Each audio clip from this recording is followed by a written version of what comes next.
नमस्कार विद्यार्थियों, मैं मंजू बुर्डक आपका बहुत बहुत स्वागत करती हूँ, अभिनंदन करती हूँ। तो आइए हम पढ़ रहे हैं राजस्थान की ज्योग्राफी, जिसमें हमारा जो चैप्टर चल रहा है वो चल रहा है राजस्थान की जलवायु, वनस्पति और मृदा। ठीक है, जिसमें हमने जलवायु की जो सामान्य चर्चा थी वो पिछले वीडियो में हमने कर ली है।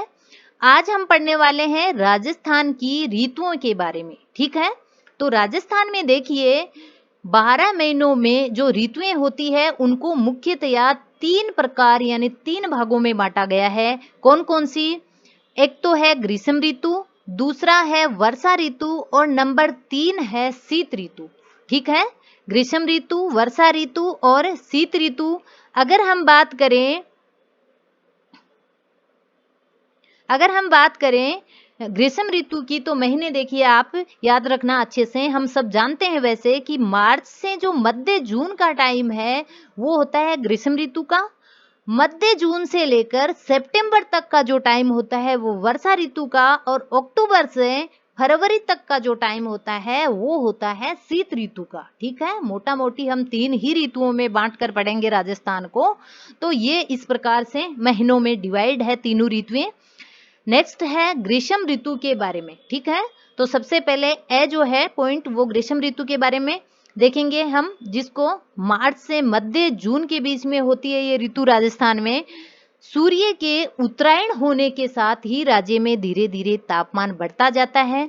ठीक है, आप जानते होंगे कि जैसे जैसे सूर्य सितंबर से, ठीक है, वो मार्च से जो ही उत्तरायण में आना शुरू होता है, 21-22 मार्च से जैसे ही सूर्य जो है वो उत्तर की ओर उत्तरी गोलार्ध में प्रवेश करता है और अपने राज्य का तापमान है जो बढ़ने लगता है। जून में सूर्य कर्क रेखा, जो कि अपने राजस्थान में बांसवाड़ा जिला से होकर गुजर रही है, तो कर्क रेखा के जस्ट ऊपर होता है 22 जून को। ठीक है, आपको पता होगा 22 जून को सूर्य बिल्कुल बिल्कुल अपने राजस्थान के बांसवाड़ा जो जिला है वहां कर्क रेखा है और कर्क रेखा के जस्ट ऊपर चमक रहा होता है, जो कि सीधा चमक रहा होता है। शुष्क रेतीली मिट्टी के प्रभाव से राज्य के जो अधिकांश क्षेत्र हैं वहां पर औसत जो तापमान है ग्रीष्म ऋतु में वो 30 से 36 डिग्री सेल्सियस के लगभग होता है। ठीक है, 30 डिग्री से 36 डिग्री सेंटीग्रेड टेम्परेचर होता है। औसत की बात हो रही है यहाँ राजस्थान में ग्रीष्म ऋतु में। और कहीं कहीं पर अगर बात करें तो तापमान ये 48 डिग्री सेल्सियस तक भी चला जाता है, जबकि भयंकर यहाँ जिस समय गर्मी पड़ती है और जो शरीर है वो झुलसने लगता है, प्रचंड लू धूल भरी आंधियां चलती है यहाँ पर गर्मियों में। रात्रि में मौसम सुहाना हो जाता है। क्यों? क्योंकि यहाँ की जो मिट्टी है उसका स्वभाव है कि ये जल्दी गर्म और जल्दी ही ठंडी होती है। रात में ये जो अपनी पृथ्वी पार्थिव विकिरण छोड़ती है उसके कारण ये जल्दी ही ठंडी हो जाती सॉरी। वायु में आर्द्रता में काफी कमी है यहाँ पर, और पूर्वी राजस्थान में ये विषमता पश्चिमी राजस्थान की तुलना में कुछ कम है। ठीक है, पश्चिमी राजस्थान में ये विषमता ज्यादा है जबकि पूर्वी राजस्थान में कुछ कम है। ठीक है, ये मैप हमने पिछले वीडियो में अच्छे से देख लिया। अब बे नंबर पर हम बात करेंगे वर्षा ऋतु की। ठीक है, तो वर्षा ऋतु का अगर हम टाइम पीरियड देखें तो ये मध्य जून से स्टार्ट होकर सितंबर तक होता है। ठीक है, मध्य जून तक संपूर्ण राज्य गर्मी से तपने लगता है, बहुत खतरनाक वाली गर्मी आ जाती है मध्य जून तक यहाँ। और वायुदाब जो है वो हवाओं की दिशा में परिवर्तन शुरू कर देता है। ठीक है, जितनी ज्यादा गर्मी होती है अपने राजस्थान में, जितना ज्यादा तापमान होता है उतना ही अधिक मानसून को खींचता है ये, क्योंकि यहाँ वायुदाब न्यून बन जाता है। ठीक है, राजस्थान में मानसून जून के अंतिम सप्ताह या फिर जुलाई के प्रारंभ में आता है। ध्यान रखना, या तो जून के अंत में या फिर जुलाई के प्रारंभ में मानसून पहुंचता है राजस्थान में, और वो भी दो शाखाओं में, दोनों शाखाओं से। दोनों शाखाएं कौन कौन सी है मानसून की अपने देश में? एक तो अरब सागर से आने वाली और दूसरी बंगाल की खाड़ी से आने वाली। ठीक है, देखिए अपना जो प्रायद्वीपीय भारत है, यहाँ पर जैसे ही ये मानसूनी हवाएं आएगी, यहाँ से टकराएगी। कुछ हवाएं तो केरल कर्नाटक से प्रवेश कर जाएगी, लेकिन कुछ जो आगे चली जाएगी दक्षिण से, ठीक है, जो आगे चली जाएगी वो इंडिया का जो ये उत्तरी पूर्वी भाग है वहां टकराएगी, और यहाँ टकरा कर ये फिर घूम जाएगी। ठीक है, किस तरफ? ये दक्षिण पूर्व से उत्तर पश्चिम की तरफ घूम जाएगी, और ये घूमकर बंगाल की खाड़ी से ये आती हुई आर्द्रता लाएगी, और ये आर्द्रता हालांकि राजस्थान तक पहुंचते पहुंचते काफी कम हो जाएगी, लेकिन इन दोनों तरफ की शाखाओं से राजस्थान में बारिश होगी। ठीक है, ये है यहाँ अपना राजस्थान। तो ये दोनों जो शाखाएं आ रही है, ये दोनों ही शाखाएं राजस्थान में बारिश करती है। ठीक है, राजस्थान में वर्षा की बात करें तो देखिए 50 सेंटीमीटर जो समवर्षा है, ठीक है, कितनी? 50 सेंटीमीटर की जो समवर्षा रेखा है वो दो भागों में बांटती है राजस्थान को। ठीक है, दो भागों में बांट देती है। इसके पश्चिम में शुष्क और अर्ध शुष्क मरुस्थल है। ठीक है, अरावली पर्वतमाला, और इसके पूर्वी भाग में 50 से 100 सेंटीमीटर तक वर्षा होती है। यानी अरावली पर्वतमाला से पूर्व पश्चिम की बात करें तो मरुस्थलीय एरिया है, वहां पर 50 सेंटीमीटर या फिर उससे कम होती जाएगी वर्षा, और अरावली पर्वतमाला के जो पूर्व का भाग है वहां 50 से 100 सेंटीमीटर तक की वर्षा होती है। संपूर्ण राजस्थान की बात करें तो वार्षिक औसत जो वर्षा है वो 52.37 सेंटीमीटर वर्षा है। ठीक है, राजस्थान में मानसून को दो शाखाओं के पहुंचने पर भी, मतलब दोनों शाखाओं दोनों शाखाओं के द्वारा यहाँ पहुंचने पर भी वर्षा यहाँ जो होती है वो काफी कम ही होती है। और ये मैप है, यह मैप में दिखाया गया है किस प्रकार से। देखिए इस वाले मैप में जो 13.4 का जो मैप है, यहाँ दिखाया गया है कि अरावली पर्वत की स्थिति और दिशा का मानसूनी प्रभावों यानी मानसूनी हवाओं पर क्या प्रभाव हो रहा है। ठीक है, आपको दिख रही है अरावली पर्वतमाला की जो लोकेशन है वो। अब एक जो शाखा है, ये वाली जो शाखा है, ये तो आ रही है बंगाल की खाड़ी से। ठीक है, बंगाल की खाड़ी से इसने जहां से प्रवेश किया था उड़ीसा आंध्र प्रदेश से, वहां पर इसने अच्छी बारिश की थी। लेकिन जैसे जैसे ये राजस्थान तक आएगी, यानी राजस्थान है भारत के पश्चिमी किनारे पर, वहां तक आएगी तब तक इसकी आर्द्रता बिल्कुल कम हो गई।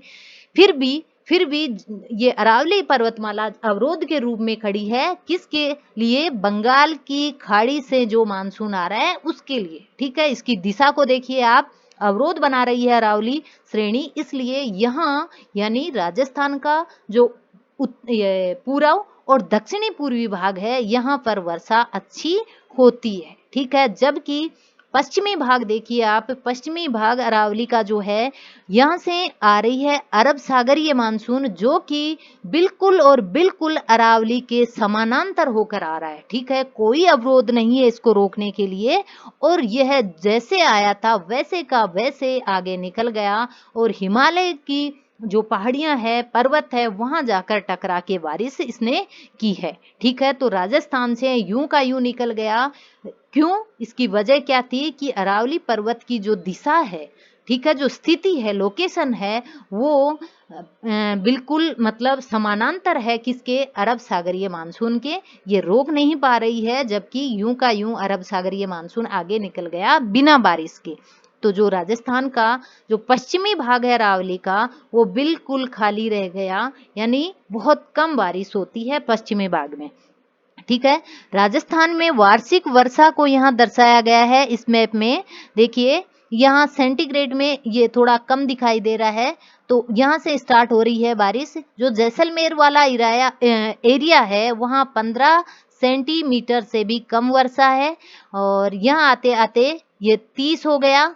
ठीक है, ये जो लाइन है ये 30 को बता रहा है, फिर ये 45 और इस प्रकार ये बढ़ती-बढ़ती यहाँ पर जो है 75 75 डिग्री सेंटीग्रेड 75 डिग्री सेंटीग्रेड यहाँ वर्षा हो रही है, सेंटीमीटर सॉरी 75 सेंटीमीटर वर्षा है यहाँ। और दक्षिण में देखिए आप बांसवाड़ा, प्रतापगढ़ और ये झालावाड़ बारांवाला जो एरिया है, यहाँ तक आते आते 90 सेंटीमीटर वर्षा हो रही है। ठीक है, तो यहाँ पर राजस्थान का जो वार्षिक वर्षा होती है उसको मैप में दिखाया गया है। ठीक है, देखिए अरावली पर्वत का विस्तार जो है, जो कारण है राजस्थान में जो मानसून का आना और कम वर्षा करना, उसका कुछ कारण है, ये फैक्ट हैं, ये बताए गए हैं। देखिए अरावली पर्वत का जो विस्तार है वो अरब सागर की मानसूनी शाखा के दिशा के समानांतर है, अभी हमने देखा, इस कारण यहाँ वर्षा कम होती है। बंगाल की खाड़ी से जो मानसून आता है वो यहाँ आते आते उसकी भी आर्द्रता काफी कम हो जाती है, तो वर्षा कम होती है। नंबर 3, अरावली पर्वतमाला की कम ऊंचाई भी और वनस्पति की जो कमी है वो भी उत्तरदायी है कम वर्षा के लिए राजस्थान में। दक्षिण भाग में थोड़ी ऊंचाई ठीक है अरावली की और वनस्पति भी सघन है, इसलिए वहां 100 सेंटीमीटर से भी अधिक वर्षा होती है।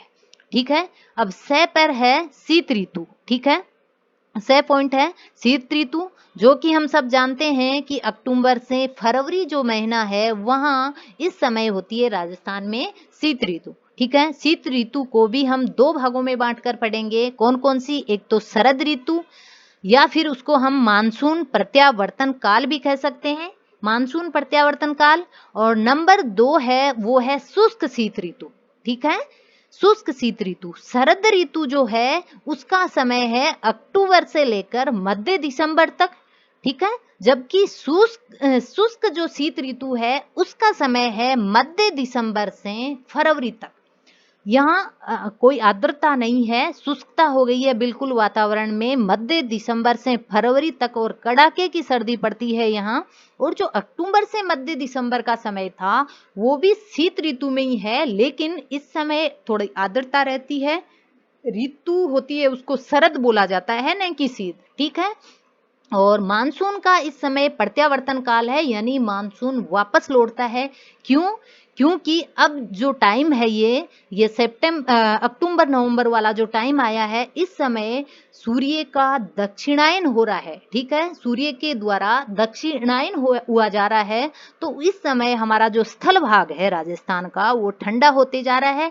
ठंडा होते ही यहाँ वायु दाब उच्च होगा और धक्का मारेगा मानसून को वापस, यहाँ से धकेल कर ये बाहर कर देगा मानसून को। और जो हिंद महासागर में इस समय गर्म जो तापमान है, यानी इसके बजाय तुलनात्मक राजस्थान के बजाय हिंद महासागर का टेम्परेचर जो बढ़ रहा है, वहां पर वायुदाब न्यून होता जा रहा है, वो खींचेगा हमारे यहाँ से मानसून को इस समय। इसलिए अक्टूबर से जो मध्य दिसंबर का जो समय है वो मानसून का प्रत्यावर्तन काल कहलाता है, यानी इस समय मानसून वापस लौटता है राजस्थान से अपने देश से। ठीक है, तो देखिए सबसे पहले हम पढ़ेंगे मानसून प्रत्यावर्तन काल को, यानी शरद ऋतु को। अक्टूबर में मानसून में हवाएं वापस लौटने लगती है, क्योंकि यहाँ का जो स्थलीय निम्न दाब है वो समाप्त हो जाता है और हिंद महासागर का ताप वृद्धि के कारण जो निम्न वायु दाब होता है वो इसको खींचता है। सितंबर और अक्टूबर में उच्च तापमान और उच्च आर्द्रता के कारण थोड़ी उमस बनी रहती है। ठीक है, जैसा कि हम जानते हैं सितंबर अक्टूबर का टाइम जो अभी चल रहा है, इस समय उमस बनी रहती है क्योंकि आर्द्रता भी है और तापमान भी है। ठीक है, अक्टूबर के अंत तक अधिकतम जो तापमान है वो 35 डिग्री सेल्सियस और न्यूनतम 20 डिग्री सेल्सियस तक होता है। ठीक है, हवाएं इस समय शांत होती है, बहुत ही हल्की और अत्यधिक परिवर्तनशील होती है। ठीक है, नेक्स्ट है शुष्क शीत ऋतु। ठीक है, शीत ऋतु को 2 भागों में बांटकर पढ़ा है हमने। फर्स्ट क्या पढ़ा हमने, मानसून प्रत्यावर्तन काल या फिर शरद ऋतु, और नंबर 2 में शुष्क शीत ऋतु, जो कि देखिए वास्तविक शीत ऋतु का राज्य में आगमन दिसंबर माह में होता है। अगर हम सर्दी की बात करें, हमें सर्दी लग रही है, वो अक्टूबर नवंबर में हम ज़्यादा सर्दी फील नहीं करते हैं, जबकि वास्तविक जो सर्दी वाला मौसम आता है वो तो दिसंबर माह में ही आता है अपने राज्य में, क्योंकि इस समय कंप्लीटली सूर्य दक्षिणायन हो जाता है। ठीक है, बिल्कुल मकर रेखा पर होता है दक्षिण में सूर्य।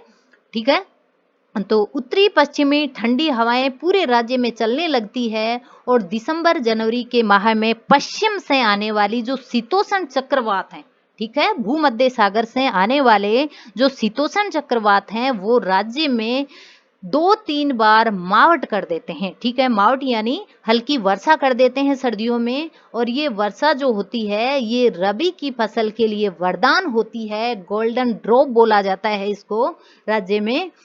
तो जनवरी में फिर उत्तरी राजस्थान में 10 डिग्री सेल्सियस से भी कम टेम्परेचर हो जाता है, जबकि हाड़ौती यानी जो कि दक्षिण पूर्वी राजस्थान में 20 डिग्री सेल्सियस के लगभग तापमान रहता है, और शेष जो राजस्थान बचा उसमें 10 डिग्री से 20 डिग्री के बीच का। हिमालय क्षेत्र में हिमपात होने के कारण इस समय अपना राज्य शीतलहर की चपेट में आ जाता है, तथा इससे कई स्थानों पर तापमान जो है वो हिमांक बिंदु तक पहुंच जाता है। ठीक है, तो ये हुई हमारी मुख्य मुख्य ऋतुएं। अब कुछ जलवायु प्रदेश हैं वो भी देख लेते हैं हम। तो देखिए, तापमान और वर्षा के आधार पर हम राजस्थान को 4 मुख्य जलवायु प्रदेशों में बांटते हैं। कौन कौन से? शुष्क, अर्ध शुष्क, आर्द्र और अति आर्द्र। ठीक है, शुष्क की बात करें तो देखिए, मरुस्थलीय जो प्रदेश है इस प्रदेश में शुष्क और उष्ण जलवायु पाई जाती है। ठीक है, कौन सी? शुष्क और उष्ण जलवायु पाई जाती है। ग्रीष्म काल में 45 से 45 डिग्री से 49 डिग्री सेल्सियस तक तापमान हो जाता है, जबकि शीतकाल में 8 डिग्री से 0 डिग्री तक न्यूनतम तापमान पहुंच जाता है। यहाँ पर 25 सेंटीमीटर से भी कम वर्षा होती है। ठीक है, और धूल भरी आंधियां चलती है। अधिकतम वार्षिक और दैनिक तापांतर होता है। और यहाँ अगर क्षेत्र की बात करें तो जैसलमेर, बाड़मेर और बीकानेर वाला क्षेत्र होता है शुष्क प्रदेशों में। ठीक है, नंबर 2 है अर्ध शुष्क प्रदेश। अर्ध शुष्क प्रदेश की बात करें तो अरावली के पश्चिम में और शुष्क जलवायु प्रदेश के मध्य में, देखिए आपको मैप में समझाती हूं मैं, ये है राजस्थान के जलवायु प्रदेश। तो इसमें देखिएगा आप, राजस्थान के जलवायु प्रदेश, ये जो है अरावली पर्वत का पश्चिमी एरिया है। कौन सा? ये वाला। लेकिन ये आपको डॉट डॉट में जो दिख रहा है ये अति शुष्क है और ये शुष्क है। ठीक है, डॉट डॉट में जो दिख रहा है ये कौन सा है? ये अति शुष्क प्रदेश है। ठीक है, अति शुष्क। और ये कौन सा हुआ? ये अर्ध शुष्क है। ठीक है, उसको अति शुष्क बोलो या शुष्क बोलो। और ये जो है लाइनिंग में ये है शुष्क प्रदेश। ठीक है, अर्ध शुष्क प्रदेश। तो अब बात हम चर्चा कर रहे हैं अर्ध शुष्क पर। ठीक है, अभी हमने पढ़ा था अति या फिर शुष्क प्रदेश। ठीक है, नंबर 3 पर जो आता है ये आर्द्र प्रदेश है। जो ये ग्रिड में दिख रहा है, जाल में दिख रहा है आपको, ये आर्द्र प्रदेश है। ठीक है, और जो ब्लैक में दिख रहा है, बिल्कुल डार्क दिख रहा है, ये है अति आर्द्र। ये अति आर्द्र प्रदेश। ये 4 भागों में बांटा है मोटा मोटी राजस्थान को। तो देखिए, नंबर 2 जो है कौन सा? अर्ध शुष्क वाला। ये कहां से कहां तक? ये अरावली से लेकर जो शुष्क प्रदेश है इसके बीच का है। ठीक है, इसके बीच का ये जो प्रदेश है ये है अर्ध शुष्क। यहाँ पर जो वर्षा होती है वो 25 से 45 सेल्सियस के सेंटीमीटर वार्षिक वर्षा होती है। वार्षिक वर्षा बताइए कितनी? 25 से 45 सेंटीमीटर वर्षा। गर्मियों में यहाँ तापमान की बात करें तो 36 से 42 सेल्सियस, और शीतकाल का जो तापमान होता है वो 10 डिग्री से 17 डिग्री सेल्सियस के बीच में रहता है। किसका? अर्ध शुष्क जो क्षेत्र है अपना राजस्थान का, उसमें। ठीक है, ये सीधी सीधी वहां की के तापमान और वर्षा की बातें बताई है इसमें। नंबर 3 है आर्द्र जलवायु। ठीक है, कौन सी? आर्द्र जलवायु। आर्द्र जलवायु वाला जो एरिया है 50 से 75 सेंटीमीटर वर्षा होती है। तापमान की बात करें तो गर्मियों में यहाँ का तापमान 32 से 34 और सर्दियों में 12 डिग्री से 18 डिग्री सेल्सियस तापमान यहाँ होता है। एरिया यानी क्षेत्र की बातें करें तो देखिए अलवर, भरतपुर, धौलपुर, सवाई माधोपुर, टोंक, बूंदी, राजसमंद और चित्तौड़गढ़ वाला जो एरिया है मैप में देखिए, ये जो एरिया है ये जो जालीदार बना हुआ है ये वाला जो एरिया है ये आता है किसमें? आर्द्र जलवायु प्रदेश में। ठीक है, अब बात करेंगे हम अति आर्द्र जलवायु प्रदेश की। कौन सा? अति आर्द्र जलवायु प्रदेश। तो इस प्रदेश में देखिए 75 सेंटीमीटर से अधिक वर्षा। ठीक है, पहले कितनी थी? 50 से 75 सेंटीमीटर थी आर्द्र में, जबकि अब अति आर्द्र में है 75 सेंटीमीटर से अधिक तो वर्षा। और अगर बात करें हम जिलों की यहाँ तो कोटा, बारा, झालावाड़ यानी जो हाड़ौती वाला क्षेत्र है वो है कंप्लीटली, और दक्षिण वाला बांसवाड़ा, डूंगरपुर, सिरोही, उदयपुर और चित्तौड़गढ़ जो जिले हैं वो सब के सब अति आर्द्र जलवायु प्रदेश में शामिल होते हैं। ठीक है, मानसून इस प्रदेश में सर्वाधिक सक्रिय रहता है। ठीक है, आपको पता होगा कि ये जो क्षेत्र है अति आर्द्र वाला, यहाँ मानसून सबसे पहले आता है और सबसे बाद में यहाँ से वापस लौटता है। सबसे अधिक जो वर्षा होती है वो यहीं होती है, इसलिए इस प्रदेश को अति आर्द्र जलवायु में लिया गया है। ठीक है, तो ये थी अपने राजस्थान की जलवायु, इसको हमने अभी कंप्लीट कर लिया। नेक्स्ट वीडियो में हम प्राकृतिक वनस्पति पढ़ेंगे राजस्थान की। आज इतना ही, तो ठीक है, धन्यवाद।